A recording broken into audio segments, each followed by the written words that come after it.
मेरा नाम रजनी है और मैं पुणे में रहती थी। मैं एक शादीशुदा औरत हूँ।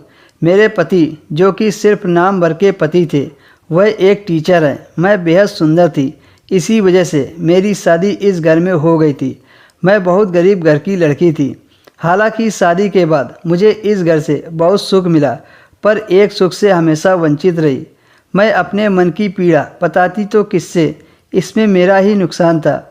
हमारे घर के पिछवाड़े में कोचिंग क्लासेस चलती थी, जो कि मेरे पति का ही था। बहुत सारे लोग वहाँ पढ़ने पढ़ाने आते थे। उनमें से मैं सिर्फ एक शख्स को पहचानती थी, जिसका नाम राजेश था। अक्सर मैं उसे अपने घर में आते जाते देखती थी।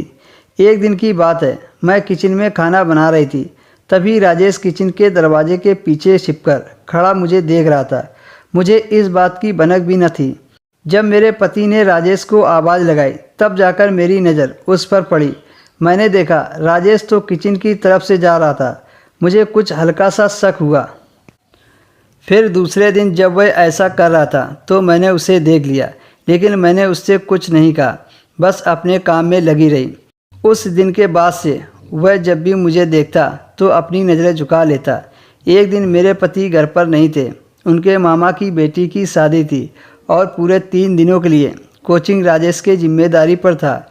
इसीलिए राजेश को हमारे घर के नीचे वाले ही कमरे में रहना पड़ता था। रात को जब मैं उसके कमरे में खाना खाने के लिए बुलाने गई तो वह वहाँ पर नहीं था। मैंने आवाज़ लगाई तो वह बाथरूम से बाहर आकर बोला, 1 मिनट में आ रहा हूँ। खाना खाते वक्त वह किचन की तरफ ही देख रहा था। आज उसको देखकर मैं हंस पड़ी। सारा काम निपटाकर मैं अपने कमरे में चली गई। मेरा कमरा ऊपर ही था, नीचे की फ्लोर में बस हमारा किचन और गेस्ट रूम ही था। मुझे कमरे में आए काफ़ी समय हो गया था, पर मेरी आंखों से नींद बिल्कुल ही गायब थी। फिर भी आंखें बंद किए हुए मैं अपने ख्यालों में खोई हुई थी।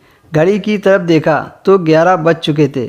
मैंने कमरे की लाइट बंद की और ऊपर छत की तरफ जा रही थी कि तभी मैंने हल्की सी रोशनी में देखा राजेश लड़खड़ाते हुए ऊपर की तरफ आ रहा था और वह मेरे सीधे कमरे की तरफ आया। मैं उसे इस तरह से देखकर काफ़ी घबरा गई।